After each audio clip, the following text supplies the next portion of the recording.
Yeah. Does that not get you excited or what? That was legit. Hey, so we got Chris and his boss Desiree here today. Oh yeah. Not kid ourselves. So This is really cool because I mean everybody loves you. I think the first time I really met you guys was at the fence show this last year coming up. So that was really cool. Tell everybody that doesn't already know you though a little bit about you guys and about Angley Staining. Yeah, so we're based out of New Braunfels, Texas. We've been doing this for about 4 years. We're the small shop. We're in between San Antonio and Austin, so we hit up both places. We're a husband and wife team. We tend to focus on high end, so our minimum standard is 6-inch cedar pickets with metal posts. We don't go anything lower than that. And standard wise, composites, big one that we've been pushing, and we love to install. So it's not just staining. I mean, you guys, there's some companies that just do staining. You guys started off in fencing? So we started off unsure, right, of what we wanted to do. But it was forced from COVID, right? COVID, I started doing handyman stuff, and I realized to do what I love, which was staining, right, when I was in the field. But as I grew and my crews grew, I realized we wanted more, and I wanted to take on the fencing industry. Yeah. So when did you, though, first realize that staining could be a real business? I mean, I think a lot of people don't realize that at all. They're just building fence. They drive off and they don't even realize that there's a whole nother vertical to it. When did you first realize that could possibly be an actual real business? So I got two things on that. When I was 18, I started my own staining company with a friend, right? Yeah. Wood Defender trailer, everything. And it didn't last, but learned a lot of lessons in that period of time. So when we started this again, I kind of went back to what I already knew. But when we really started pre-staining was last year. So pre-staining is where we pre-stain all of our lumber before we build. And that was like a game changer for me. Well, let's paint the picture of this story. He did government and solar commercial jobs. COVID happened. We just bought our house, just had a baby, and he lost his job. You mean this one right there's Cody. There's one of ours. So we really didn't know what to do. He was a cancer survivor, so we were super scared sending him out in the field. He was kind of doing a lot of different things. Decks, fences. So talk to us about that cancer survivor. So what happened? Yeah, so a week before my first deployment, actually, I was in the Marine Corps, and a week before I got diagnosed with stage 3 melanoma, I got pulled off straight into treatment, right? Treatment then was surgeries, removing lymph nodes and stuff like that. And by the grace of God, I was saved. I had multiple scares that it was stage 4.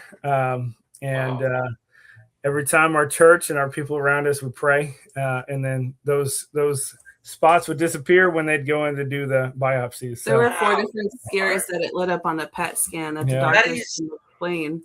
And he's like, so just like you guys are starting a business, you've had a massive cancer. That's crazy.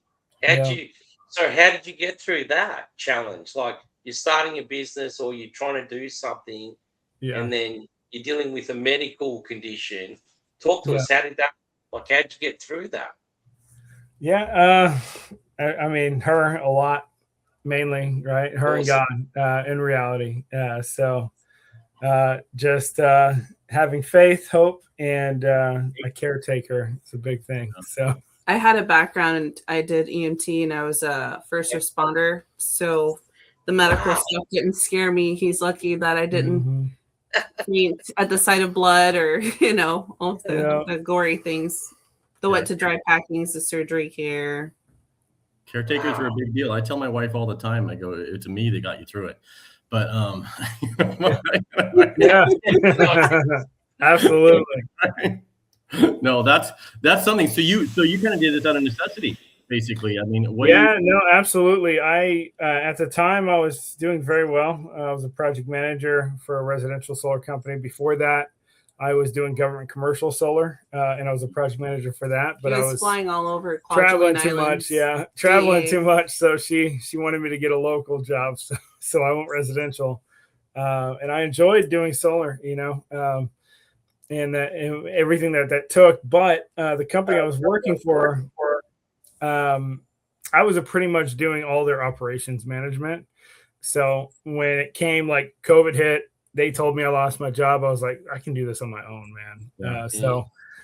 But before that, I didn't really have like an entrepreneur mindset. I really didn't. And it changed everything. Yeah. Wow. Yeah. So I saw him doing a bunch of different projects, and I kind of teamed up and helped him. I said, we need to make this a niche. We need to narrow it down because you're jack of all trades, master of none. And so I helped him circle back and say, you know what, you did the staining thing. Why don't we make something of this? Yeah. Yeah. So what was the real turning point for you guys? Like, you've gone through, trying to change something in your own personal life, minus the business. So what was the real turning point where you're like, you know what, we're going to do this and we're going to focus on it? And tell us a little bit, what was that turning point? I would say in 2020 to 22, that was the period where it started out as like, I'm just doing this to get by. 2022, we did the actual breakdowns of how much we were making and selling each month, right? And like what we were actually the reality check, right? Yeah. Kicking the nuts. And we were like, you know what? We really should do this, right? So we should actually full, which we already were, but just more dedication, right? Less subcontractor, more. Yeah, he's the lead. And that's when we filed for our LLC and got all the paperwork together. And we're the contractors in New Braunfels now. So, Las Vegas fence, like even before that, either fence companies and stuff I've been working on for decades. When I first started, I think like a lot of us, I mean, it goes right down to ads in Craigslist, or standing in Home Depots and looking for people that are buying materials, saying, "Hey, you need someone to install that." So, so the typical job we had when we started is typically not the same type of jobs that we do now. As our licensing changes, our insurance, and our experience. What do you think the typical job you do now, whether it be the fence or staining, is compared to what it was when you first started? Oh man. Okay. So I actually just had this pop up on my memories. It was in the neighborhood. This was 2022 or 20. I think it was 21. It was in that time frame, but I was offering a fence stain for $300 in labor with the customer purchasing the material. And I looked at that, I was like, what? And still nobody did it. So I was like, wow, that's crazy. But I guess, but now, right, our average tickets for a stain only, not a stain and seal, 1,400, right? A clean and brighten stain and seal, 2,200 average. Fence bill anywhere between 7 and like 18,000 on average, right? So a lot has changed for sure. Yeah. What advice? So I definitely want to get this from you guys, because now, I mean, you're one of the rare people that kind of started off with something else, branched off into this, and I know there's people that go straight into one or the other. Maybe they're doing decks and then they start staining fence. So not everybody goes, and I don't know why, but they don't go straight from doing fences to staining the fences and stuff. So what advice would you give someone, if they wanted to start doing staining? I mean, is there should I go do some of these staining universities? I know Caleb's got his stuff going. Wood Defender does their stuff. I mean, there's these staining university stuff, and I'm not doing that as a brand or something. For one person, but do they all have their own stain training? Is there something you would? Yeah, I mean, honestly, stain and seal experts is what we're about to go to this year. We haven't gone before, but we have gone to Wood. I've gone to Wood Defender twice, right? And I would just recommend any training, right? Any training that is near you, I would do, right? First, I would make sure you like it though, because there's a lot of guys that only do the building for the reason that they hate getting dirty, right? They hate not dirty in the aspect of like sawdust, right? But dirty in the aspect of stain, right? Sticky. Yeah. And some people just can't stand it, but it's definitely worth it, right? It's you know, at a point in 2022, we realized that our average sales were like 40,000 a month, and we were mainly only doing staining back then, right? So I mean, you can definitely just make that, you know, one company, right? It's possible. But if you're already doing fencing, and it's a lot easier to be like, well, I can also stain it, right? I think you have to really love the product too. Yeah. We really fell in love. Hi, Ashley. I see Ashley's on. After years and years of him trying and using different products, you know, driving by the same job sites, you can see what lasts. Yeah.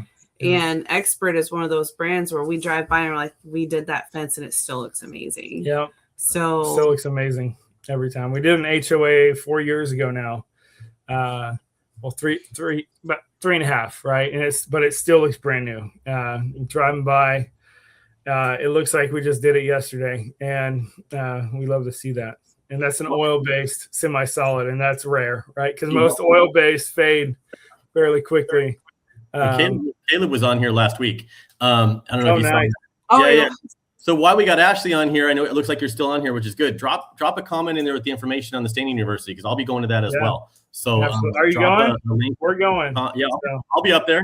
Oh, really? So that's so exciting. So let's get Ashley to drop a link or something to the information in there, and we'll kind of share that up there for everybody to see too. Can I shift gears a little bit? Yeah. And having like really passionate about fencing, not as passionate as Brian, because his passion's huge. Desiree, here's what, you know, my daughter is trying to get into fencing. What advice do you have for women out there? How do they get into the fencing industry? Is it worth it? Like, give us a little bit about. So I feel like you're so supportive of what you guys have done and where you're going.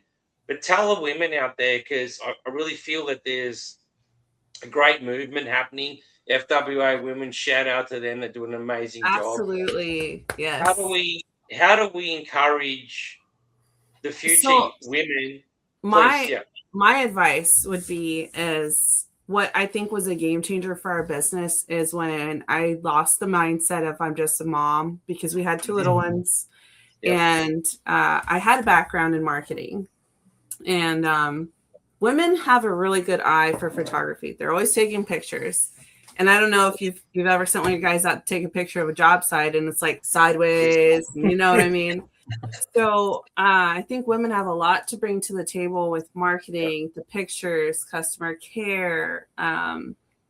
Just that's what I did for our company. I did the branding. I designed our logos. I designed our trucks. We had them tweaked with a local company who tied it all together and made my vision come to life. But for me, as a female, I'm really creative, and I enjoyed tapping into that creative side and bringing it and teaming up and making this vision a reality. Mm-hmm. And I think women have a lot to bring to the table honestly, it's kind of hard being a female in a male-led industry, but at the same time, who's doing the data entry and the customer contact and you know, following up? You guys kind of need us. So. Yeah. Let's face it, you know what the logo on the side of your truck would look like if it was just up to Chris and I? It would just be him and I with our hats on like this. Like right. Right on the side of the truck, right? Well, or if he was in the Marine Corps, use the crayons and color a picture. No, I'm just kidding. Mine wasn't eating a crayon. Using Angley Staining, good for your health. You care about your health, don't you? Yeah. It would be an advertisement spread at the same time. So, you know. Yeah. And back to the women of the Fence Workers Association, I had no idea about them. And I go to the fence show and I walk and I sit at this booth with my baby. And I meet some of the best people. And I'm like, these are my people. Where have they been all my life? Yes. And then Dear and I, Veronica, I didn't even know Veronica was leading in a baddie in the women's or in the fence industry. And I was just so blown away. I was so excited to see that setup. I've never seen anything like it. And it got me really pumped up for going back home and just knowing that there's this female group out there that, you know. Yeah, I remember my wife. She showed that to me. Kidnapped your baby. I know. She's just like, we're gonna babysit tonight. We're bringing it back to the room. I'm like, no, we're gonna go hang out with everybody. She's like, no, we're just gonna babysit. Yeah, that's awesome. Yeah, that was a really good trip. We absolutely enjoyed the fence show. We came back fired up. We made a lot of really good connections. Yeah. One thing I'll say, anybody getting into the fencing industry or even just in business in general, right, is it's going to be hard and it's going to suck. At least sometimes, right? Sometimes it's going to be hard, but sometimes it's going to be amazing. I think that's with any business goes. Like today, one of our trucks went down, so they had to trade trucks out. We had to drop it off at the automotive shop. Mm-hmm. I think just being a business owner, you just have to roll with things in the face of adversity. Show up no matter what. And I think one of the biggest lessons you learned from that was when you're facing cancer. Let's be real. Yeah. I mean, it's definitely been a passion of FWA, and how FWA really got fired up was because I realized that when I started the fence company, I didn't focus as much on the resources, even for myself. So realizing that it's a great industry and it's one of those few industries that we have to protect, where you can be installing fence for somebody, but you have also the option of starting your own company, and you can start off with just you and yourself or you and your brother and one truck working out of the back of your small pickup truck. 3 months later, you've got a full flatbed truck, and 6 months later, you've got 2 trucks, and by the end of the year, you've got 3 or 4. It depends on how hard you want to work. So I think it's worth protecting that, and it's it's something that anybody can get into, and you can make a good living for your family and have freedom, and get a house and get vehicles, get a boat if that's what you want. You can put your kids through school. It's a great industry. And I know, Sasha, you don't do a lot of wood, though. I mean, you sell, of course, you don't install fence. You obviously did a lot of installation stuff before in the past, but you never did a lot of wood. You do a lot of steel, right? Right. Yeah. So he likes to smell that galvanizing. So he doesn't want nothing to do with it. Get right into the steel and just weld it up and get those fumes into you. But I'm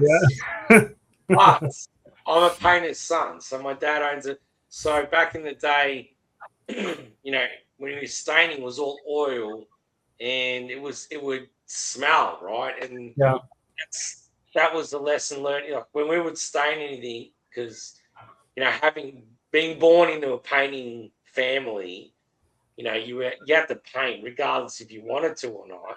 Yeah.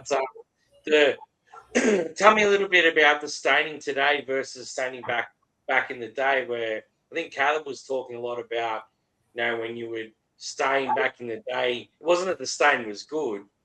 It had chemicals in it that were making it smell, right? So today it's a little different. You still want the oil-based stain, but it's different. Tell us a little bit about it. So one of the big reasons I really switched to primarily using Expert is because of their low VOC content. And that essentially means just it doesn't have a bunch of added chemicals, right? And you can just tell if you go in the store, get an oil-based stain, read the ingredients, or open it and just smell it. You can tell. You can just tell the difference. And for a long time, I would just buy the store-bought stuff, right? I would say from like 20 to 22, right? When I really started trying to get brand recognition, making sure we're offering the best products possible. We went through a lot of it, even Cabot. We used everything. Thompson. Yeah. And there's pros and cons for some of them, right? Like polyurethane or hardening surface stuff. Me personally, though, if it was my choice, I would never stain anything unless it was with oil. Expert Stain and Seal true oil based stain, Yes. right? Yep.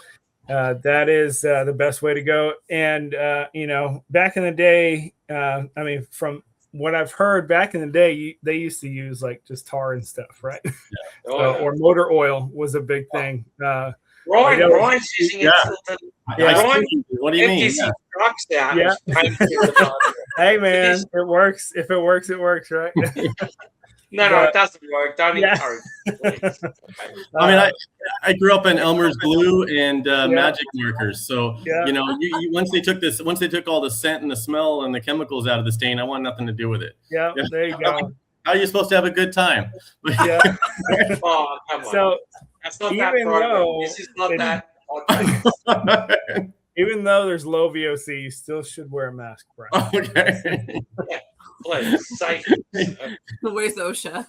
So before we wrap it up, you guys, tell us, where's Angley Staining going? Where's it going next? Where's it going in the future? What do you got? Right. You got some plans? Anything big happening? So you go ahead. Well, this past year, Christopher finally got 100% retired from the VA. So I think the next step forward would be trying to aim for those government contracts, connecting him with the veterans-owned SBA. I forget what it's called. The certifications. The certification, for the and then veteran, being able to take on disabled veteran statuses for government commercial projects. Yeah, nice. That's our goal. It's a huge transition, right? From what I've been looking at, but I think it's worth it. And I think, you know, my goal is to be in multiple locations. I want to be in Dallas. I want to be in Houston, and I want to be, you know, North Austin. So that's my goals. Yeah, I think it's achievable. There you go, you guys. If you run into Desiree or Chris anywhere at one of these shows, be nice, because you never know, you might be working for these guys one day. So where can people find out what you guys are up to? Learn a bit about what you're doing. Like, do you have a website? Like, do you have anything that we can follow? Yeah, so stainingisthename.com is our website. Pretty easy to remember. And we're on social media, Facebook, Angley Staining. You can also search stainingisthename.com on Facebook, and you'll find us that way as well. Awesome. But yeah, follow us, follow me, follow her, follow our Facebook. We're constantly posting. So there you go. So circling back though to the Women of FWA, we happen to have some in the house. So you know, one thing the Women of FWA know how to do is have a good time. So let's bring some of them in, huh? Oh, they're so fun. And look who's joining us, everybody! Yeah. Oh, look out! The awesome crew. But hey, thank you guys for joining us. We appreciate it. You guys are definitely welcome to hang out in the background, and we'll pull you up towards the end if you guys want to hang out. But we appreciate you guys. We're looking forward to seeing what happens with you guys, and I know my wife's looking forward to seeing the baby again soon. So, is she going to? I think she's going to be coming up to the Staining University as well. Is last time I heard, but nice. You know, awesome. You know, I don't have any control over that. She goes where she wants to go. That's true. Hey, Desiree, I actually, as soon as we're done with the rest of our live, we will be posting the room arrangements for the Women of FWA retreat. I'll make sure to shoot you a message to let you know so we can get you registered. Yes. Sweet. That would be great. All right. Thank you, guys. Guys. Yeah. All right. What do we got going on here, you guys? Oh, no. What's going on here, you guys? So supposedly, I'm nervous. You're nervous. I'm nervous. Look at me. You're sandwiched between them. Good luck. Supposedly, there's some hard to ask questions, and if anybody that knows Veronica knows, if she says she's not going to tell you what the questions are prior, you're not getting them. You're in trouble. It doesn't really You're matter. in trouble. Yeah. You're literally in trouble. I'm so scary. so I'm glad I'm in another continent at the moment. I'm safe. I just want everybody to know right now I'm taking the fifth. There's absolutely no taking the fifth. So I think the main thing that we're really going to touch base on and ask the questions is there's so many, I guess, conflicting information that we're constantly hearing, that we're constantly seeing, and so many conflicts, and so-and-so hates so-and-so, and so-and-so hates so-and-so. And So we're just going to dive into them. We want your honest, raw, instant feedback. I'm just putting my hands up right now. Wake me up when this is over. It is live. I'm sure there's people doing screen records right now. So even if you delete this, I'm sure it's still going to live out there. Is it hot in here? I'm parched. I need a drink. Have some water. I mean, there's. I got a little bit of a leftover beer, I think. Hydrate now. Hydrate. A cigarette butt in it, but I don't care. Yeah. All right. So we're just going to dig into it. Michaela and I are going to kind of go back and forth on these questions. We've really taken some time to think that addressing these directly. So there is a lot of industry chatter about relationships between organizations. From your perspective, how are you approaching the noise? I want to hear this one, Brian, please. You know what? You know what I think is interesting is I think people try to manifest like a war or battles between associations. And, we even hear people say, why do you need two associations? I'm like, well, there's always been more than two. There's tons of associations. We already have 3 or 4. You've got, obviously you've got us, you got NAFCA, you've got AFA, you've got the Canadian one, you've got WASA. I mean, you could go on and on and on about there's always been associations and groups, but right now they seem to be focused on thinking that there's only 2 main. I get it that we built ourselves up to have we probably have more members than any other association if you talk about just actual raw members. Right. And I think that kind of grew really quick and it elevated us to maybe a different level in some people's minds, but we're no different. I mean, add all the other associations together. And you've heard me say this before, we're only reaching 2-3% of the industry probably. I mean, even if you want to stretch it to 5%, that's not even enough to say we represent the industry. Absolutely. So yeah, I mean, it's really not, it's not what everybody thinks, that there's not this war, this battle. I mean, you'll hear, I have phone calls every once in a while with Michael Reed from the executive director from AFA. And if you saw me and him hanging out or talking, we have a lot of stuff in common, stuff with our personal medical stuff with our wives and things like that. And in fact, we'll send each other a text message every once in a while saying, just thinking about you kind of thing. So there really isn't, we just work for different associations in a way, right? We just have different associations and the associations have different points of view when it comes to certain things, but 95% of the stuff, it's the same. Wait a minute. So you're saying it's okay to have a difference in opinion versus everyone else in the industry? Yeah, you can vote for whoever you want in this country and still go have a beer with them afterwards, and it doesn't mean you're an enemy. So it's not what everybody thinks by any means. There is not a war going on between associations that I'm aware of. If there is, I may have blocked the noise out. Well, that definitely tells us how you've approached the noise. Yeah. It's not just wars. It's like, who cares? At the end of the day, we're all in fencing, and all of us are passionate about is how do we take care of fencing women and men in our industry. And that's really what this is really all about. The noise is the noise. Brian's being very politically correct. I'll be unpolitically correct. This is why Sasha on the screen. Yes. So hang on, mute. Wait. No. Yeah, we'll be on mute. So it's okay. It's okay for people to have their opinions. And yes, people are going to say things. And yes, there's been things said that I believe are completely inappropriate and should not be said. But at the end of the day, if we're really honest with ourselves, we're in the fencing industry to take care of the industry. So there's plenty of room for everybody. But if the noise and the conversation is exactly that, who cares? Like we should all get along, because at the end of the day, all we care about is what's important, and that is defense industry. But Sash, when somebody says something, it doesn't mean that is the association as a whole. I mean, that could just be somebody that's on a board, somebody that's part of a group or part of something else. It doesn't mean that is the stance of an association or of everybody in that organization. And I think we use that as a way to justify our actions towards somebody. Yes. And so we can say, hey, I didn't like what this person said, and they were person, so therefore I can justify my actions towards that other person because they're affiliated with somebody, and that's just a cop out. So you can be a shitty person But else, here's the but. Here's the one thing I've learned from you, Brian, FWA women, the one thing I've really learned is at the end of the day, there's been a lot of chatter. And you can't just deny the chatter. And I'm a guy, I'm a little bit of I don't cause problems, but I don't like being told I can't do something, right? Yeah. Especially in the greatest country in the world. Tell me somewhere else, but in America, don't tell me I can't. One thing you've taught me is at the end of the day, there is nonsense. Nonsense, it's like we could probably do a movie on, but at the end of the day, who cares? At the end of the day, we should all be able to sit in a room and go, hey, what are we doing this for? We're actually doing it to educate and encourage our industry to grow.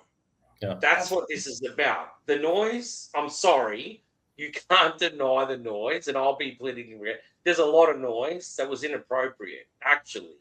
But at the end of the day, we're on the one, we're just trying to do what's right for our industry. So Sasha, we're going to filibuster this thing and just talk, okay? You and I back and forth. So they can't ask any more questions, okay? My turn. That was the first one. I'm scared. Timer. You got 30 seconds to answer. I didn't. Speaking of what's I didn't give the floor. No, but speaking about what's important, what actually matters the most right now for the fence industry as a whole? What do I think matters the most? Yes. Yeah. I think I kind of said this with Desiree and Chris, is protecting the not just protecting, and sometimes people think I'm just trying to protect small businesses when I do this. I'm not. Small businesses, we are some of the toughest on the world. Because, you don't have my title on here, so you got to watch my mouth. So in order, I mean, you would have to be a tough son of a bitch to quit your job and decide you want to be a business owner, and much less if you don't have the backing of a large company or something else behind you that's funding this whole thing. You have to be one tough sucker, right? Yes. So we have to protect not that guy. That guy doesn't need a personal protection, somebody walking around with him. He can protect himself, right? We need to protect the ability for somebody to have the option to do this. And by doing that, we have to make our industry so we're not stifling innovation. We're not making the entry point into our industry so expensive, so difficult, so many obstacles, so much red tape and all of that. And that is what I fight for. When I say small businesses, I mean for us the ability to have a small business. And that is what we're losing, not just in this industry, but other industries, because we're letting some of the larger companies, and again, this is not an attack on large companies. They're not doing anything illegal. They're not doing anything wrong. They're not doing anything you or I wouldn't do if we were trying to secure our businesses, right? And we're trying to grow our market share. They have shareholders. They have this stuff. They've got to grow a certain amount, or they're going to lose their business. They're going to get fired, right? So they're not doing anything wrong, but somebody has to be saying, hey, what about us? And I think that's what it is. So it's not that individual guy. No small business needs my help. These guys are tough, and they could do it on their own with or without me. Well, and a lot of times I think that they don't even realize what's going on behind the scenes, sometimes. And I guess the best analogy I can do, you're out of town and your house floods, you have a broken pipe, you have no idea what you're going home to, and you come home and you've lost everything, or everything's underwater, and everything that you've known and everything that you've done has changed. Yeah. And a lot of people don't know that. So we're going to keep rolling with this. So do you see FWA and other organizations serving the same purpose or different needs within the industry? Answer that one, Brian. I want to hear this one. I'll say this. I'll say, you know what? Everybody deserves representation, or not even representation, because again, I don't think anybody needs it. The big companies don't need our help, and the small companies don't really need our help. But I think that just like we need to protect the right for small businesses to operate, we need associations that represent the large manufacturers and the large distributors and the companies that can afford to buy all the sponsorships and throw all the money at everything and do sponsored golf trips and buy 50. I know now I'm in the show business now, right? Yeah. I can tell you, those are the ones that buy 100 by 100 booths. So if you're ever curious who's kind of behind some of that and wants to in a way stifle some of the innovations time out, Brian, time out. He's the one lesson why Founders Fence is so behind FWA and what you guys are doing is because the lesson is people still need a voice. Yes. You're very politically correct, and but at the end of the day, I still need a voice from look, we're a nobody company. We're a small supply company trying to work in our industry, and without FWA and FWA women's voice, my daughter wouldn't be in fencing, right? That's a big passion for me. Is how do I get that's the new generation see that, hey, dude, I want to do this, and without that voice, no one needs anyone, but we do actually. We need a voice. We need someone to go, hey, no, Sasha, it's okay. You need this. And the one lesson I've learned with FWA is there are a lot of fencing companies that didn't know where to buy fence, and that is wrong in my books. So what FWA did wasn't attacking nothing. It was about, hey, who cares about the noise? Let's get together as an organization and as a group. We're all doing the same thing, trying to provide for our families. How do we do it? And that's what you guys did.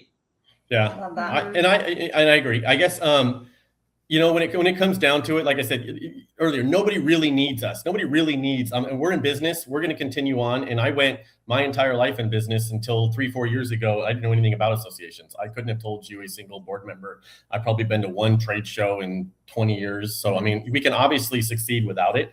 It's just nice to have people you can call in the community, and once you get involved, you realize that you know, all of them. It doesn't matter if you go to a fence show, a fence tech.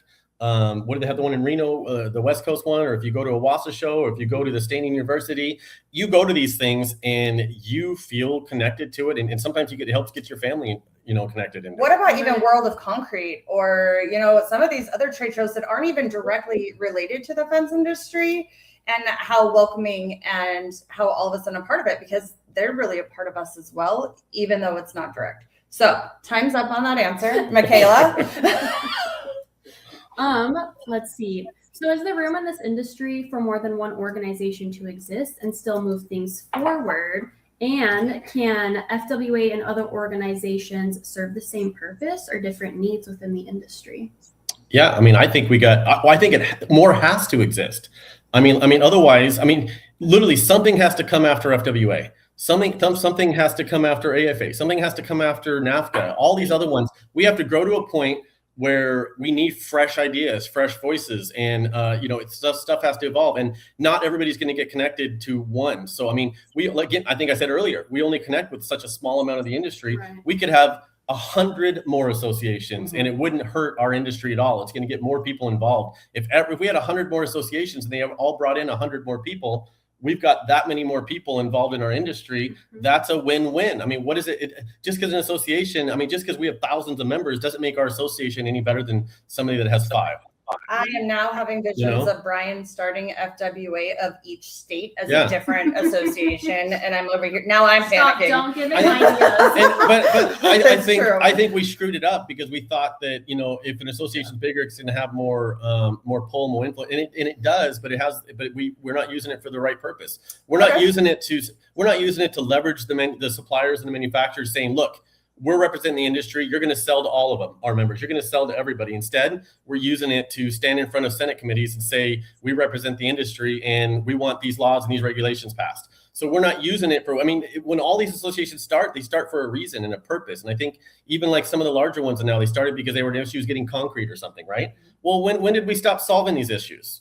When did we pivot from solving actual issues, like during COVID, when everybody was trying to get fence materials, to trying to get laws and regulations passed, and we care more about what public consumer protection groups want than we do about our own members? When did it pivot from that? And I think that is truly my passion kind of behind it is, and guess what?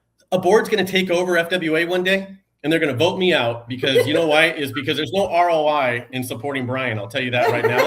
Go ask my wife. If you guys ever want to learn how to take a $3 to $5 million fence company down to $1 million and invest everything you got, sell your vacation home, do all that, and end up with less money in the bank, follow me. I could write a book. So as soon as a board ever forms formally around me at the FWA, they're going to boot me out. So they're going to have to, someone else is going to have to start another association to keep out going what I'm doing. We did under you. It's right? Women of FWA. Okay. Yep, so, we just did it. Yeah, we're going to vote you out tomorrow. Yeah. So I guess real basic, black and white, like you have 1 minute to answer this question. Tell us the difference, like the nitty gritty, the foundation. What is the difference between FWA and the other organizations that are out there? And I am timing you right now. Go ahead. Well, I think most of them started to solve a problem, and I kind of just wanted to get everybody together and have a good time. And I wanted to have some events and some parties, and then everybody's like, well, you have to do education and you have to do all that. I don't want to do education. I'm 20, 30 years doing fencing. I know how to build fence, and I think most fence companies don't want to be told how to build fence either. So, but then everybody threw all this stuff on there. We know how to take something great and make it not fun in this industry sometimes. You know what I mean? Why can't we get together and go to an expo when we can all, have some drinks in the expo, do this, go do our dinners and do this? We have to add this 3 days of all this stuff that I don't want to do prior. So, but everybody wants, so we got to do it anyway. But I think so full of crap. But you're only got 30 seconds left. So really tell me. I guess what really separates us is I stay, if you follow me at all and you follow what we're doing, I stay true to it. And I would rather sink FWA at the bottom of Lake Mead than sell out. And I don't think a lot of people can say that. And I think that you're never going to get me to stray from the fact that I think that if we're doing something, we have to be a little more transparent with how it's going to affect small fence companies. And I say small fence companies, I'm talking about down to one guy. You're out of time. Yeah. Sash, you. No, let Sash answer it. No. I was waiting. You had a minute. You just and I even let that go over. Go ahead, Michaela. Well, so I guess with that, do you personally view another organization as competition? No, not at all. In fact, sure? Because there's a lot of hubbub about how it's not. I mean, if you watch, I mean, let's face it, there's two major shows that happen every year. We can't pretend that's not the case. I mean, obviously we hope one day to be as big as the Fence Tech and AFA. They've been doing it for 20, 30 years, right? But our show is the second biggest event of the year. It's uncontested, right? So I still don't look at it as competition. I mean, the first year I was there, right? The second year, and every year I try to, if you talk NAFCAs at our show every year, we offer it to all the associations, including AFA, all of them, to swap booths with everybody. And I'll give them a free booth. Any association get a free booth at our show because I want people to come in and walk, and there's nothing more that I would love than see a bunch of AFA shirts walking around, a booth sitting there, and they could go to a FWA booth and see what they offer, go to that, join 1, join 2, join 3. How does it hurt? This isn't a zero-sum game. This isn't like, we treat it like it is, right? Mm-hmm. Even the shows aren't, the podcasts aren't, the magazines aren't. Nothing is a zero-sum game because it's not like a job on somebody's house that's going to, somebody's going to get the job and only one person's going to get to build the fence. One person's going to collect the money. No, you can join multiple associations. You can join multiple shows. Wait a minute. Yeah. You can sit at multiple tables at the same time? You could be on multiple boards if the association... Whoa. Listen, I'm telling you, there's no law against this. Unless they have... The reality is what it is. And if I'm sorry, if we're out we're all out to do the same thing and represent the industry, if you have a conflict of interest clause that says you can't be on another board and join mine, then... Doesn't make sense. Then you know what I mean? What does that say? You got to look into that. So that's, and I don't even, obviously I would never say that. So it's nonetheless, and I'm not saying that happens in all of them, but I think that's my take on it. Okay, so with that, let's talk about some other industry organizations. Why is it all about other? No, but we're talking about. Do you think, like, when you set this up? Do you think that, like, when you set this up and you set in the structure? Do you think that sometimes when that structure is set up and then you get funding opportunities or you start building relationships, that can really take the vision of an association and make it favor one side of the industry more than the other? Well, you lost me when you set this up and had a structure, because you got to be kidding me. I will contest there was no structure. That is a fact. I had an idea. Yeah. And a fence group. Okay. At a winery, 5 years ago, Yeah. But how can it not? You got to be kidding me. I mean, and I think that's why you'll see, walk around my show and you'll notice that there's certain people that aren't there, right? The ones that would normally be spending all the money and all that stuff at the shows and sponsors, the big sponsors and stuff. You'll notice the ones that aren't there. And if those are the ones that want certain things to happen in our industry that does the things I don't want, that I think hurts small businesses, and I'm not willing to support that, you lose the funding. So you're saying it really could provide a huge risk to our industry as a whole when things kind of shift that direction and it's on a funding standpoint. Do you think like the blinders kind of go on? No, it's everything. It's money. Any business would get affected by, let's face it. Even if you're getting cut a deal by a certain supplier that you don't want to buy from, but they give you a better deal on material, it may affect your, how you're viewed in the industry or something, but it doesn't mean, and I'm not saying, I don't even know what that scenario would be, but yeah, of course it's going to affect you because you're going to make decisions because you don't want to lose this sponsorship. You don't want to lose, the money, the revenue that comes in from this, because these are nonprofits and the money is a big deal. That's what helps support the rest of the events. Yeah.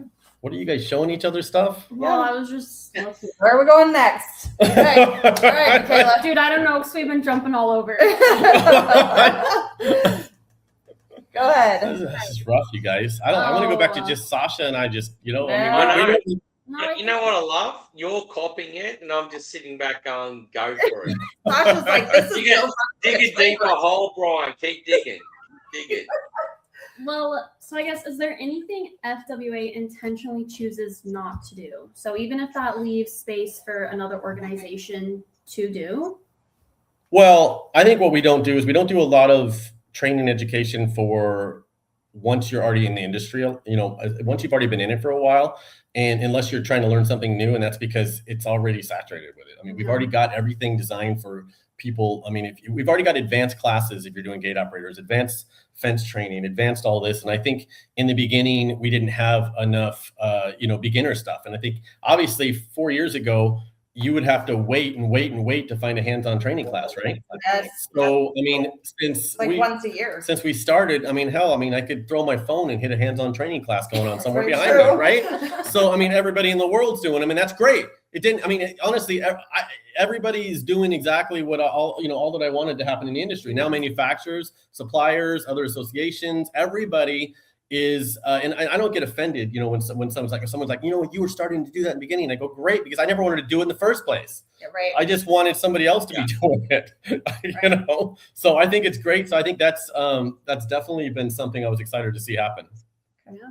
All right. So now we're going to shift directions and we're going to let's talk about social media. Let's talk about influences. Let's talk about all these things. So I will tell you that I remember being at the 2023 Fence Show and there were podcasters lined up.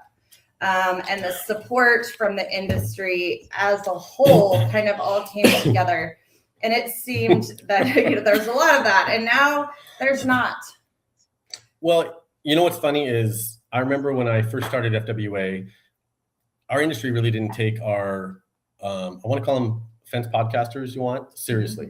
They didn't. Correct. You got Dan Blancs and all those guys that really kind of pioneered even some of the live stuff and all this, but they probably weren't being treated well and by the associations in the industry as a whole. So they weren't being treated well by it. And we came in and really kind of harnessed some of that with these guys and with, all the other podcasts. And that was great to see that energy and the momentum. And now you see a lot more energy. You see a lot of people realizing that, we can promote our own industry, right? And you don't have to spend a ton of money. You don't need as much on the AdWords. You don't need stuff like that. So it did now, of course, like anything else, it grows and it evolves and money influences everything. So, and you can't, it's a business and like everything else. So I'm sure if one group or association wants to throw more money at anybody, they'll shift some of their focus back and forth. So you're saying that there is a possibility that they're paying to have certain news published and other news not published? I think that's typically how it works, right? It's advertising. But I think I asked the question. I don't know why you do it. So I guess look at both ways. So I guess what I feel like what really happened is we went more from a media to marketing companies in a way. So it's not really media as much. It's more of a marketing now. And So it went from real news to fake news. I didn't say that way. I don't think. I guess. I think we're more. I think in the beginning, I was a lot more excited because I felt like it was more media based and it was about what was going on in the industry and as a whole. As a whole, and I think I love that about it, and I love that energy and that vibe. And when you would talk to people, you would be. I remember even like Dan Wheeler knows. I'd have these phone calls to get off with Dan Wheeler. I was so excited. I mean, I was jazzed and energized. You know what I mean? And even with Dan Blanc, everybody in Canon. Remember the whole group and all the stuff they were doing in the beginning, and the energy, man, it was amazing. So there's a lot of great people in our industry, that were doing it. But like I said, it's a business. Right. Well, and I mean, I can tell you one thing, doing podcasts aren't free. Yeah. It takes a lot of commitment, time, and even, I mean, this may be an hour here, but a lot of time is spent. Absolutely. That you're not on there, and a lot of money, time, equipment, platforms, traveling around and going to these events. It's not free for these guys to just get on a plane and go somewhere. So, I mean, even the money that you might get for, associations or something to come, a lot of it goes to expenses and time away from work, because a lot of them have full-time fence companies. Absolutely. Right. So do you think from a leadership standpoint that third-party visibility compared to building something sustainable long-term, like, to open yourself up and have these open dialogues with third parties or exposing, through their channels or through their networking, have you found that to be, such a huge priority, or doing things like this that are on the Women of FWA page that, we're constantly posting these lives and staying in, on everybody's feed and in everybody's page and in everybody's face per se. Do you find one to be, did you find a huge shift when that disconnect happened? Well, I don't know. What disconnect? Why was? Well, what I'm saying, I'm saying like the shift in, like we were talking about, we had podcasters that were there in 2023, right? And then now all of a sudden that's kind of changed and it's kind of evolved. Have you found there to be such a huge change, or I don't know. As far as involvement on it? I don't want to necessarily say that. I mean, I'm always happy when people are succeeding, and seeing the shows grow and seeing it. Mm-hmm. I think what we really lost focus on maybe with some of this is and even like you said, we feel like it's a competition even amongst, all of that and the viewers, but you can view multiple podcasts. You can do all that. And obviously, some people do get drained saying, I watch too many of these, I don't have time to watch another. But what's the true goal of all this is supposed to be, and what it's always been for me is, I mean, look at Desiree and Chris, right? Yeah. He may have saw us on a podcast and maybe saw the Women of FWA, saw me, saw one of the other podcasts, and that got her into the industry. So I think we forgot what it's about, and we think that it's about just getting the same people to come on our podcast or the same comments and you know what I mean and everything like that. But it's about that one person. If this podcast brings one person into our industry, it won. Right. I've been listening, right? And here's Veronica. I love you and Michaela is because you're asking Brian real questions, and Brian's very good at. The one thing I've learned about Brian is he supports the industry. Yes. Me, I'm a little different, right? Because I came out of certain fields and got affected, and I take things a little bit too personal. I'll be the first one to admit it. But when FWA started their first show to where it is today, without FWA, and because there's plenty of room for us, I'm with Brian, there's plenty of room for associations, but at the end of the day, we need to support each other. Don't care what we're doing. We're in fencing. And the biggest argument that I have and the biggest disrespect that I feel that we're doing to each other is stop it. We're in the same, we need to support. Yes, I'm with Brian. Go to FenceTech, have a booth. Go to FWA, do it. Support FWA women. Support the women movement in AF. I'm in, but support it. Stop playing games and let's support each other. Doing what we're trying to do, which is perfect example is Angley Fence. Right. Could you imagine what would happen if we stopped using the energy to work against each other and to not support each other? If we were to take all of that energy and say, hey, let's, we can still be two different associations. We can still be two different groups, but let's combine forces. Let's sit down and have honest, raw, true disagreement. So powerful as an as a fencing industry, because that's what this is all about, and that's what you guys have done as a group. And I'm sorry, I can't be politically correct about that. It's putting all our differences aside and going, hey, in the end of the day, we're putting up fence.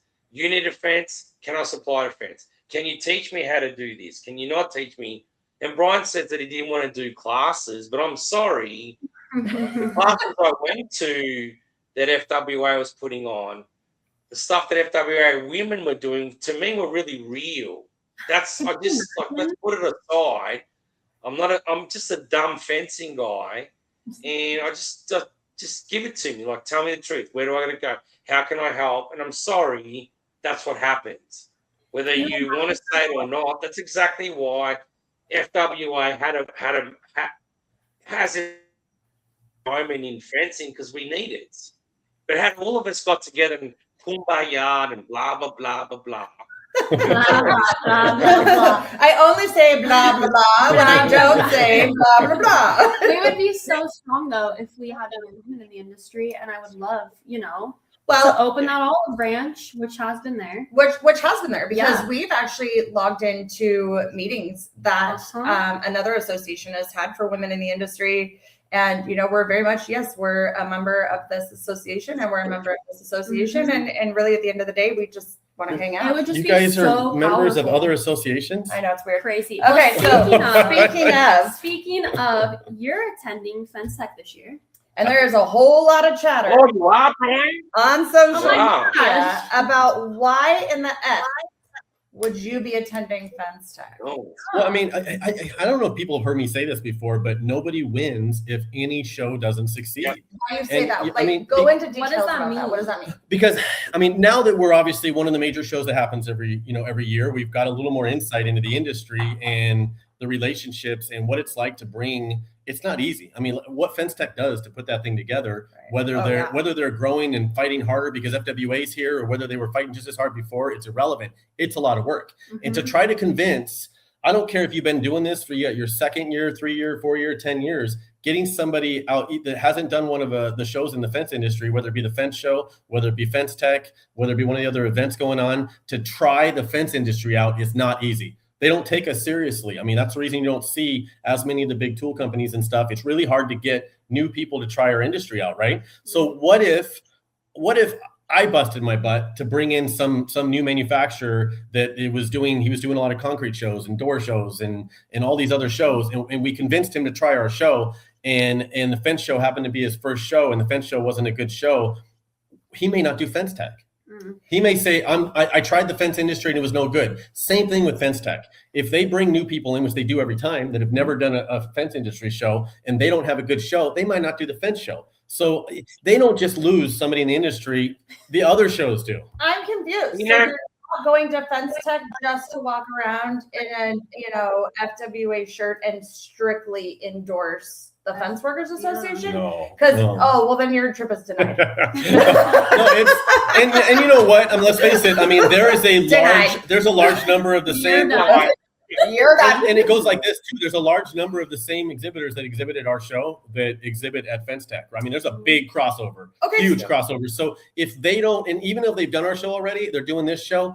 And again, if they're not making, if they don't get an ROI on this show, they may just say they may not make enough money. Maybe this was the difference between them doing 10% of their business this year or 25% of their business this year. So it's our responsibility, especially as association leaders. So, I mean, if you've ever talked to an association leader and they told you not to go to somebody else's show, they're not representing the industry. Because whether I have a problem with one individual at another association, whether I disagree with what their true objective is, I don't disagree with that these exhibitors that are exhibiting there deserve to make an ROI on it. And it's my responsibility to get as many people there as I can. And it doesn't hurt my show. Again, I told you, it's not a zero-sum game. You could go to Fence Tech and then 6 months later come to Las Vegas. In fact, people do, right? Yeah, but also too, the basic of it is once you're educated, your mind's expanded. So I'm sorry, I'm a supplier and I want to sell fence. Yeah. So when I find that we're better to be than a fence show, right? And my issue is when fence professionals, and me and Brian, you know, wording how you chuck it, like that's all rubbish. Yeah. If you got to put a fence in, I want to meet you. And I maybe can't help you, but dude, we've got this association that, hey, if I can't help you, Founders Fence can't help you, hey, Joe Smith Fence can, or Supply can. Like, that's the whole point of an association. It's not about how to close a community, it's about expanding it. And that's the difference. Yes. So Sasha's like, do you guys remember Miracle on 34th Street? Yeah. He's like Kimball's, wasn't he? Kimball's? Right? If he can't get it for you, Yeah. I know someone that will get it for you. Yeah. All right, Michaela. No, it's Do your the turn leaders now. okay. So what do leaders miss when they stop showing up to industry events that they don't control? well, you know what? It's funny that you would say that, because you know what I find interesting is a lot of the groups and organizations, they're, especially some of the larger ones, they're fighting for influence, right? They're fighting for that credibility and influence and that connection, but yet maybe you see them more now, but you couldn't, I mean, there was a time when you could be like, the president of one of these organizations could walk by you wouldn't even recognize him. Yeah. Right. So, Why is that so important? then you got to ask, who are they trying to get the influence with? Yeah. Is it the industry? Is it us? Is it High Point Fence? Right? Was it Las Vegas Fence? Was it SWI? Or who knew them more? And why was it the average fence company didn't know them? And why was it not important that every fence company knew who they were? Right. And that's what leaders miss out on when they don't show up to these events.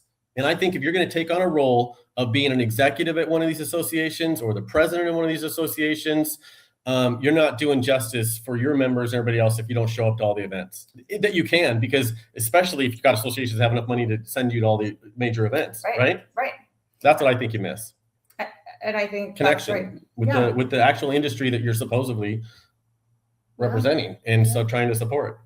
I like it. So then again, what's harder as a leader, you know, making the decisions or standing by it once everyone has an opinion? Oof.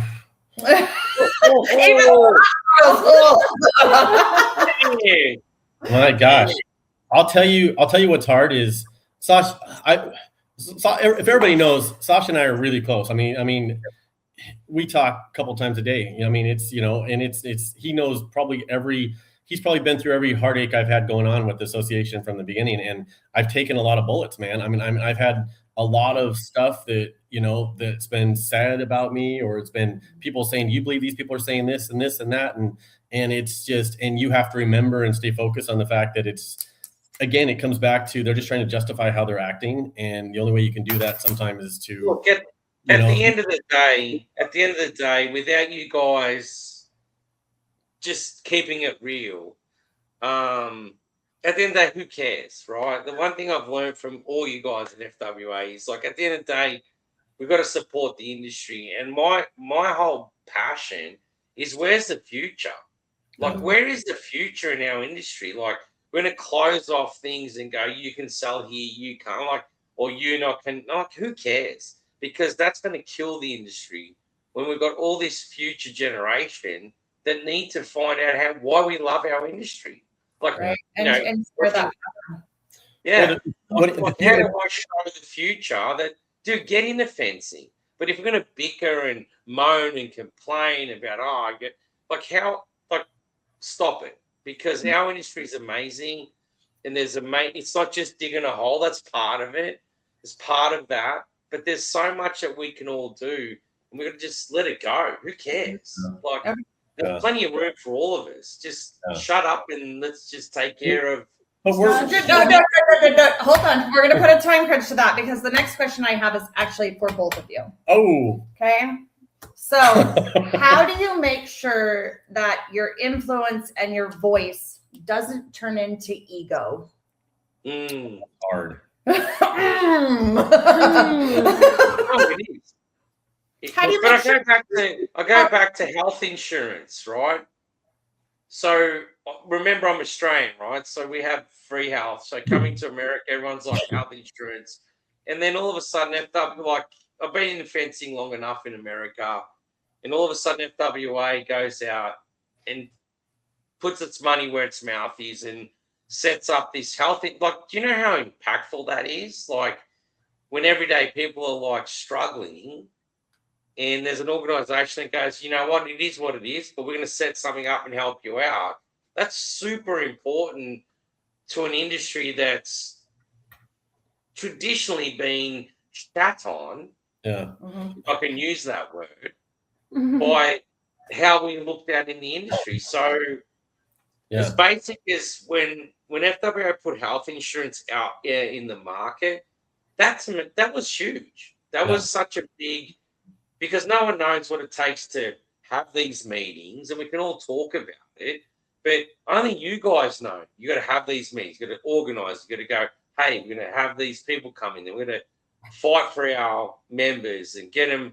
Like, I'm sorry, that's super important, and that's what we're forgetting. Yeah. We need to focus on what's important in fencing. The rest is all noise, and it's all useless. But honest. Even that, Sash, and going back to what you asked earlier, even that, I mean, even to put something out like that, it's funny is I could go out and create some healthcare plan where you have to have at least 10 people, and at least 5 of those people have to sign up, and it's going to cost you $800 a month and $1,000 a month, and it'd be the best health insurance you could try to find, this, that, and guess what? Nobody'd say a word. They would be like, okay, it's another healthcare plan. But, you know, if you go and you put out something that's going to fit everybody, you fight to find healthcare under $100 a month. And you know what you get? You take a massive amount of heat for it. You get everybody saying, oh, it's this, it's that. But for every one of those, you have 10 people that loved it, right? But you have to take all this heat, and you don't get any encouragement from everybody else. You don't get them, the same people that want to complain. That would have been silent, by the way, for these healthcare that they wouldn't use, that wasn't helping everybody. They'd have their mouths shut. They would be, happy that it went out. They don't try to help you. You don't hear the feedback from associations saying, or other groups saying, hey, what can we do to jump on this? Let's combine them together. Let's try to make this bigger. So that way we've still got the plans. As a group with power. So I'm going to flip this. I'm going to flip it on the ladies. Yeah. Ladies, Veronica and Michaela, like, you have started an association, and you guys are running a women's, and you cannot tell me that you do not have other organizations that have empowering women, right? So you tell me and Brian why you're so passionate and what it is that has inspired you to really take FWA women to the next level. I think that I've said it, anybody that's watched me in my journey in this industry over the last 10 years, I said for the first several years that I felt like I was on a deserted island all by myself. I didn't realize that, and not that I didn't have the team that I was with at the time, and not that I couldn't, geek out on fence as I refer to, but it's just different. It's just different to be able to get around women that share the same passion and speak the same language, because the language in this industry is different than most construction industries. Like, I came from, born and raised in the construction industry. So when I realized that there were all of these other women in this industry that felt the same way I did, it was like, hey, we should be friends. Like, let's hang out. So we are so different, but at the same time, our sense of humors and the things that we find funny, and that we enjoy to do really are the same. And so it really it formed naturally. Yeah. And we don't look at ourselves as, leaders in the industry are doing something big. We just want to hang out and have some wine and laugh and talk about some fence, and that's it. So, but let me ask you then. I mean, you said you were part of another women's group and stuff in fencing. Yes. Then I have attended those events. Then why not just what I said earlier? They're not getting behind us. Why not you guys just get behind that? And why does the Women of FWA exist? Why isn't everybody just involved in that? We've tried, and you want me to really say so it's only you asking tough questions. Is that what it is? Another lie. Right, I'm just deflected. I'm a deflecting. No, because I think, Michaela, look, I've watched FWA, and I'm a big pom-pom supporter of FWA, have been from day dot. And it's not because I think other organizations aren't, but I'm in fencing. I just want to meet fence people that I don't want to make it complicated. So I watched you guys take this FWA women's and really make it real. Talk to me like I feel like that's what we're talking about, right? That's our goal, right? Is to keep it real and just to make those connections. And I think personally, that's why a lot of us get just so upset, is because there's no picking sides when it comes to this, right? We are all in the same industry. It doesn't matter what organization like you're a part of. Come sit with us. Like, that's our hashtag at the end of the day, is you can sit with us. And I don't care, who you're a part of. Australians too? Or? Australian, yeah, Sasha, come on. Remember that guy. We know, I know what smell. We get that one. We know that. Yeah, I think Australians just think they're automatically not invited, but right, Sasha? But you guys are. Okay. I will too.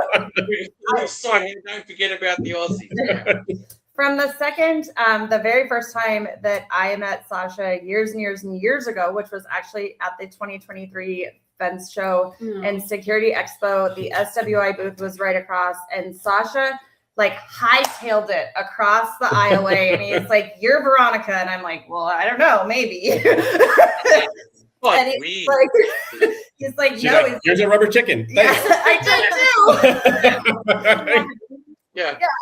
He's like, what you girls are doing, and to be real and to be honest and be genuine. And he said, one of the really cool things is it doesn't matter if I'm seeing you on one of these podcasts or if I see you in real life. You're the same.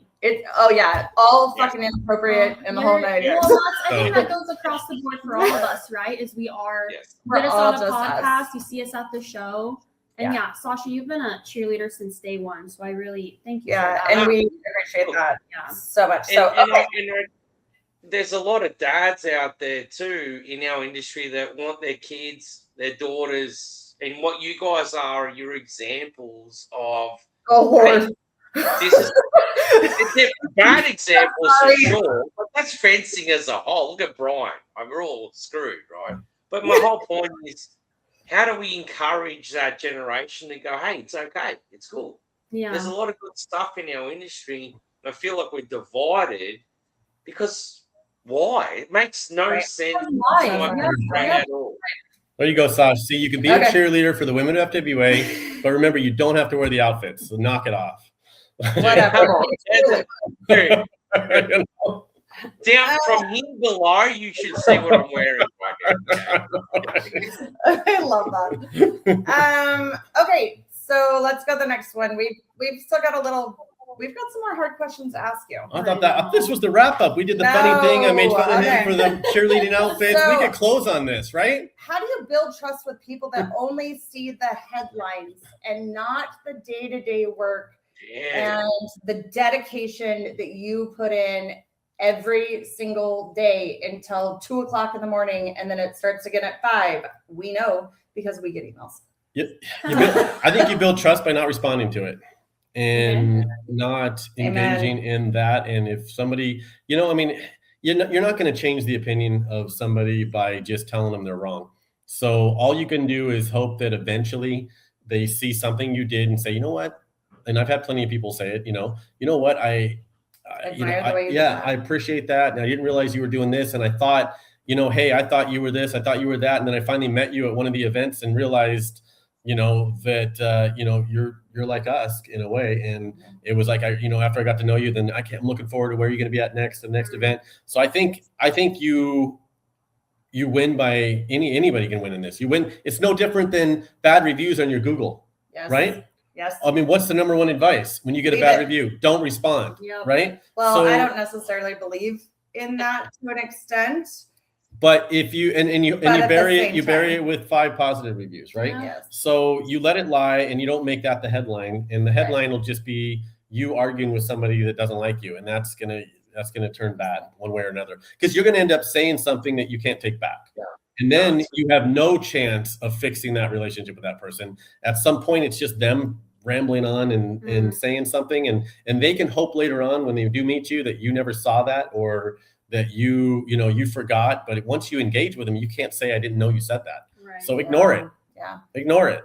And sometimes the chatter is really hard. I can tell you in this position change, even when I was with SWA, sometimes not reacting and not, jumping in on that. You're like, you really want to be you're a fucking idiot. Yeah. It's not like when you were a kid and your dad tells you, hey, somebody messes with you, you go and you just sock him in the face. Punch him in the nose. No, this is real life, real stuff, and there's a lot of stuff. And you know what? This in FWA failing is not the same as maybe some organizations failing or something. We don't have just golf trips being canceled or things like this. We have hundreds of people losing healthcare, and I don't take that lightly. And then other things that are going on, and a lot of people depend on what we're doing that people don't realize. There's, whether you like the organization or not, there's a lot of people that do. And they use some of the resources, some of the forums and the education and all that. So, and I think it's important for us to keep bringing new people into our industry and the education that we put out there. I think it's different. I'm not looking to educate a lot of people that are already in it.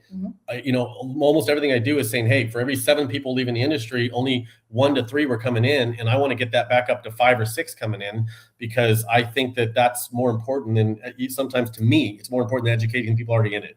Yeah. And I'll tell you what, one of the big differences in this industry in the years that I've been in it is it used to be able to go to any trade show and you ask how many people are here due to family, and it being a generational business. And it was, 70-80% of people would raise their hand and say, oh, my dad or my brother or my uncle or whatever. And we're not seeing that in this industry. We're chasing them off. We're not. What do you mean? We're ruining it. We're doing every single thing we can to make it harder and harder for small businesses to even for businesses to be passed down to your kids. Why would you get in a business? Why would you get in an industry that's overregulated? Right. Why would you want to pass it off to your kid? And you just spent the last 2 years fighting with building departments and right. So Wait,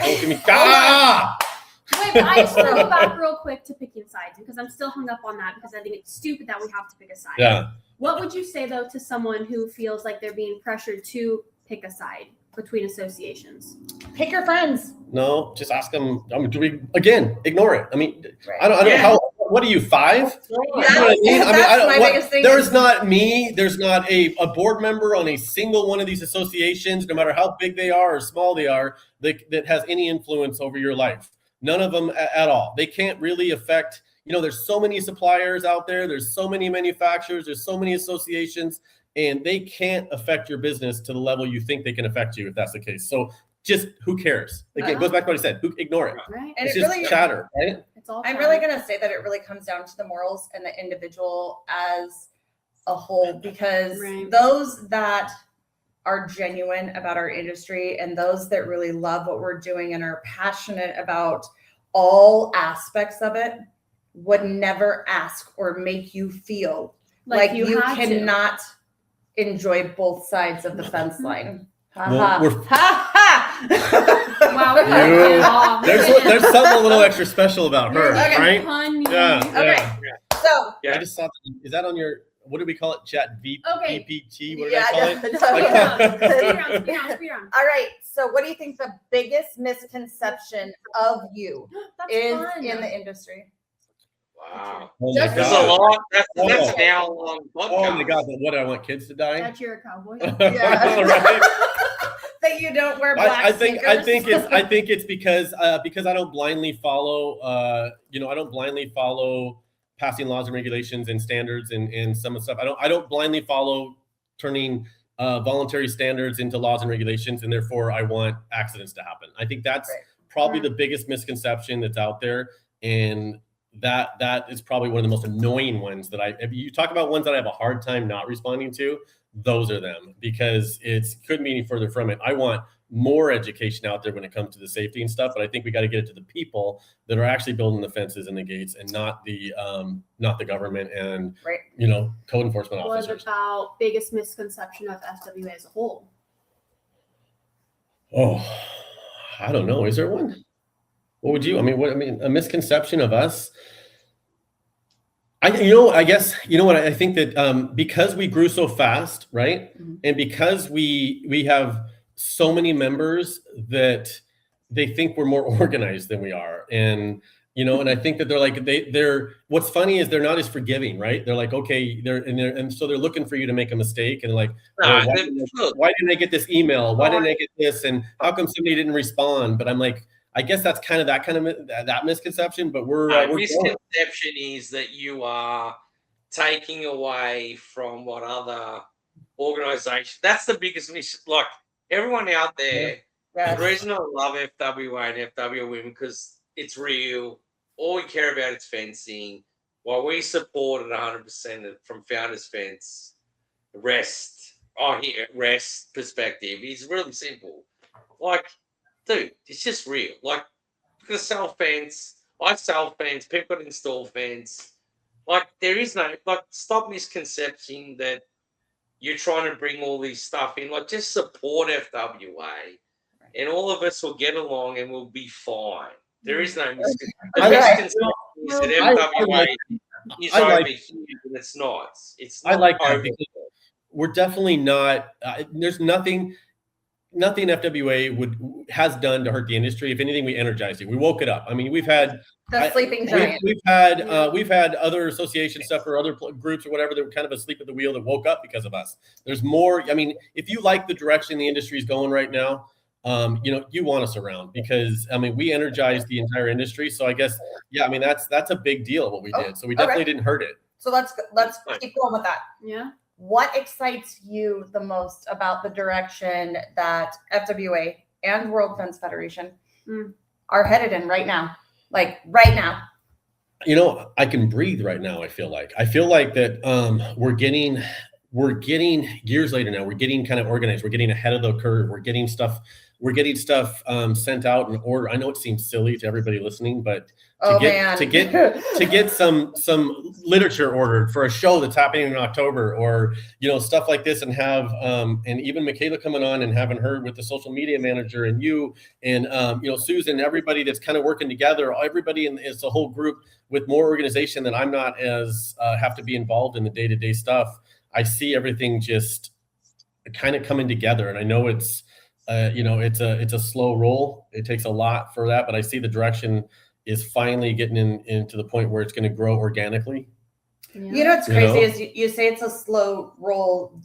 The FWA and the fence show as a whole, to be at the level that it is in 3 short years, is nothing short of absolutely magic. Yep. And I mean, it was like the perfect storm and something that you should be super proud of. So most people's version of a slow roll might be like really 1 or 2 miles an hour. And then Brian's version of a slow roll is it's got to be 150 miles an hour.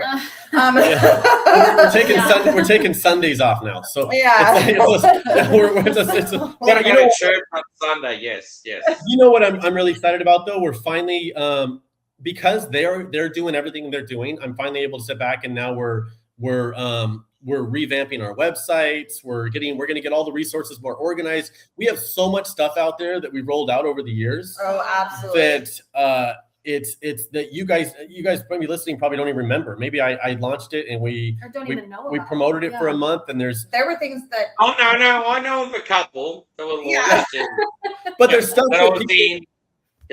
there's stuff people are using that nobody even that it probably if we kept promoting it, but it was just so much coming out so fast that it's nice to finally get it all organized. And we're going to have some nice new hubs, and the new fence show site was cool that just went out this week. Cool. And you know, one which is a lot more user friendly. And then we're going to be redoing the Fence Workers one, Fence Magazine site. We've got a lot of cool stuff. There's so much going on. So it's fun for me to step back and work on that, you know, now. And it's really awesome to watch you be able to kind of recharge and to take care of Yadira and to not feel like you are constantly having to pick one or the other, and to recharge your batteries and kind of come in it because you're having a chance to do things on a passion level still, and not just on a I have to level still. So it's been really cool. I think this will be the first year going into the fence show and during the fence show where I probably won't almost get a divorce. So because I mean, that's my goal. Right? So, okay. So I can't guarantee it, but I'm just saying. That's my goal. So it is nice to be able to step back and enjoy it a little bit, everything that we built. All right. So we're almost done. We got a few more questions. Yeah. I don't know, man. 5 years from now, what do you want people to say about how you led during the last few years?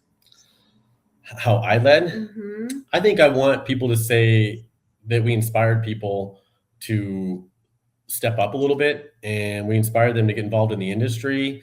And maybe they went to another vertical. Maybe they were a fence company that used to close down during certain times of year. And they said, hey, we taught them how to do gate operators. So now they're doing service calls during the winter because that never goes away. Mm-hmm. Or maybe they got into staining because when the fence slowed, they could do staining. I mean, I think I want them to look back and say, because you're talking about me personally. So I think for me, I want them to look back and say, you know what, Brian woke everything up, and now it's just, we changed it. I don't think you can undo what I did, to be honest. I think it's I think it was a permanent wave. With or without me, at this point, the industry is different. The associations and the groups and the organizations and manufacturers and suppliers, they look at small fence companies differently than they looked at before, because they realize that, hey, if we don't do this, FWA is going to do it. Right. And so now there's new channels for them. There's new groups. There's new training. There's suppliers and manufacturers are trying to sign people up at the shows now, instead of saying go online and fill out an application and maybe we'll get back to you and sell to you if we don't have competition already of a bigger company in that area. They're fighting now more for every company and realizing that that we're a majority. Right. You know, so that I don't think it can be undone. So that's what I want people to look back at. And hopefully there's whole new leadership here. You know what I mean? And I'm chasing other dreams that I have, hopefully, but I hope they look back and say that we were part of that. And I, was a major influence on it. Mm-hmm. Okay. So here's the last question of the night. Oof. Are you ready? No. Can I read it first? No, it's not even on there. One of the it's late over where I'm at, just so you know. So wow. It's just like, I think one of the really cool things about our dynamic working together is that, I came from an installation world as well, and so did you. So we get into talking about a lot of things, and it's crazy because we can speak that language. And we communicate the same way on a lot of things. And when I say I'm busy, I can't right now, I'm really not telling you to go fuck yourself. Like, I just really can't focus on anything else at the moment. So I think one of the things that you touched base on tonight was we're talking about regulations, and we're talking about consumer protection groups, and we're talking, and you've mentioned these things time and time and time again over the last few years. My question for you is, are you willing to do another one of these lives where we're having the hard questions on the importance of not only in the gate world, but what about how does this affect all of the fence installers that don't do gates? Because I know they're like, well, I'm not worried about this. That doesn't fall under my wheelhouse. I don't do gates, and there's a reason. Well, I think yeah, that's what I thought. Yeah, I like that one. You guys have to freeze with me for that to work, okay? No, I'll do it. You know what? I'll go on any podcast anytime and talk about anything. I don't think there's anything that I haven't said publicly, you know what I mean, on another podcast or to somebody else at a show or anything.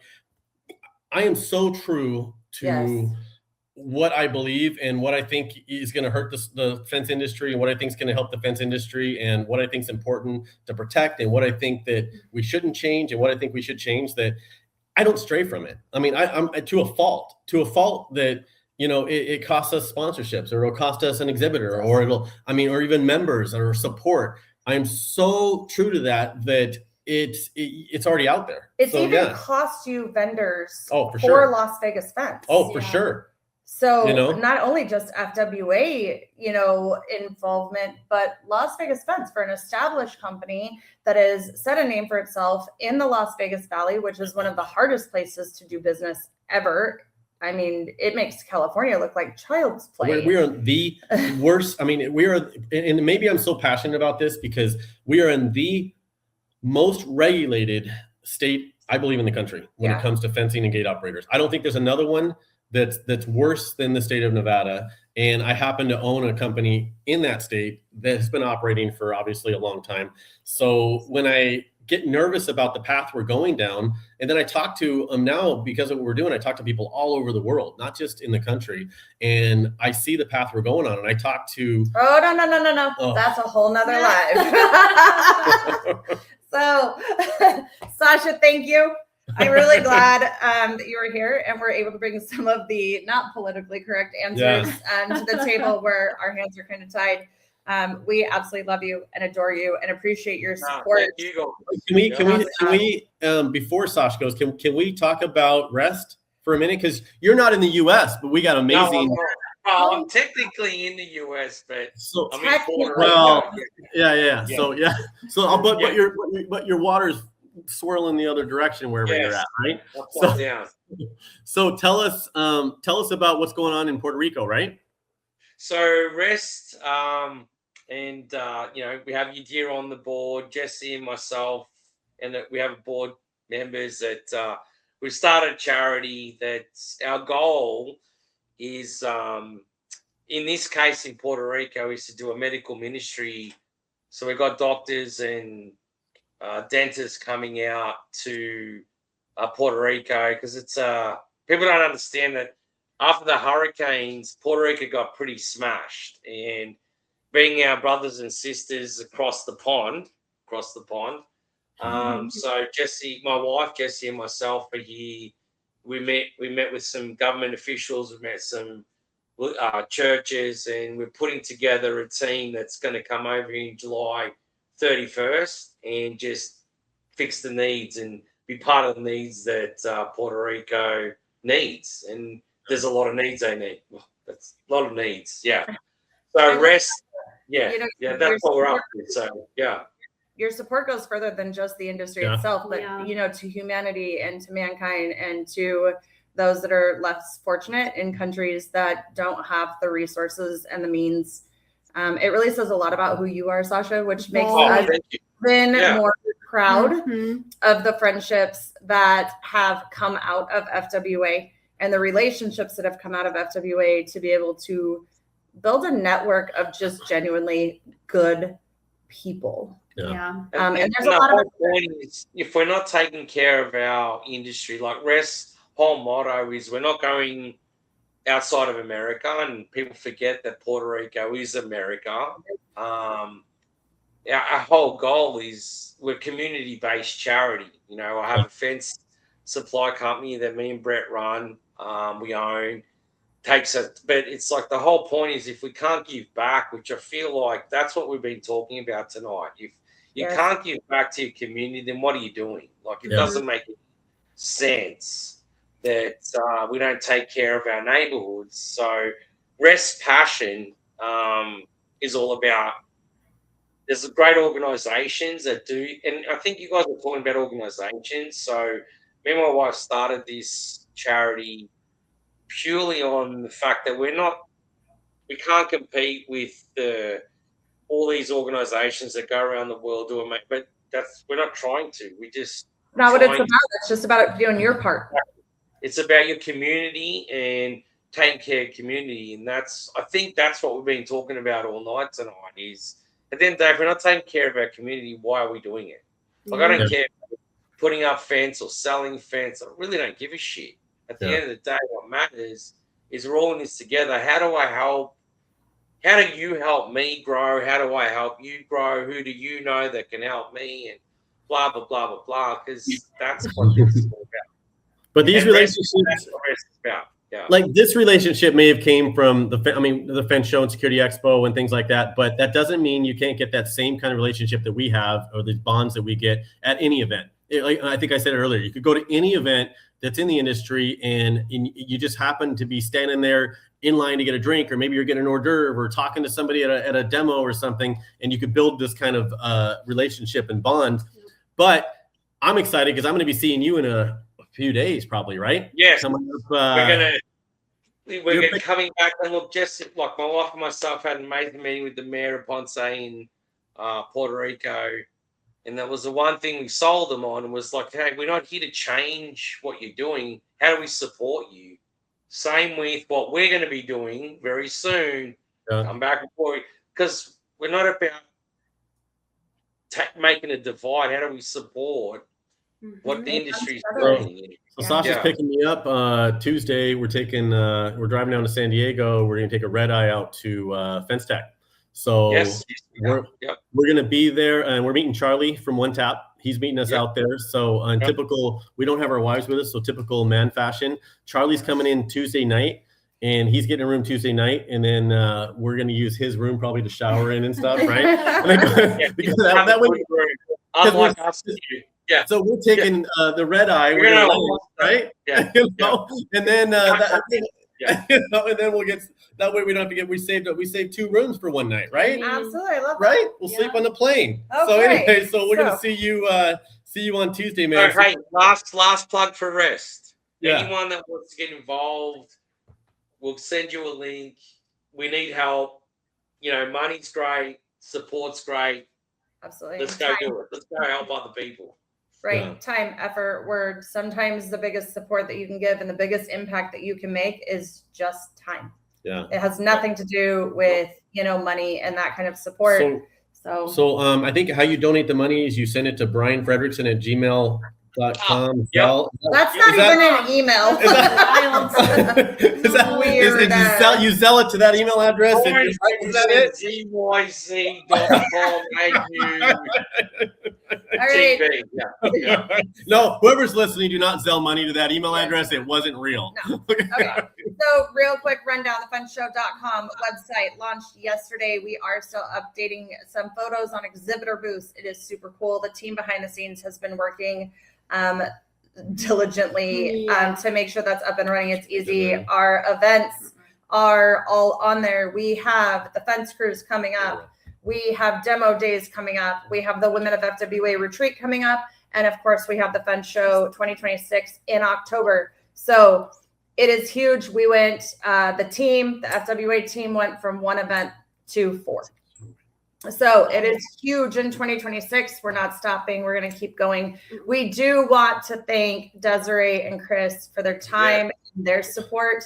You talk about friendships and things that develop in this industry. And Desi was one of those that turned around and grabbed all of our hearts at Women of FWA. We brought her in. We love her. We could not imagine our group and the support without her voice and without her opinion. And anybody that is friends with her that reads about her neighbor, Karen, by God, if you're having a bad day, funny. Karen will top it because Desiree writes those stories perfectly. Just ask her. Yeah. Desi, thumbs up. Can we pull you back up? We're going to pull you back up, We're going to pull Desi. you back up. Are you ready? Give us a thumbs up because we can see you.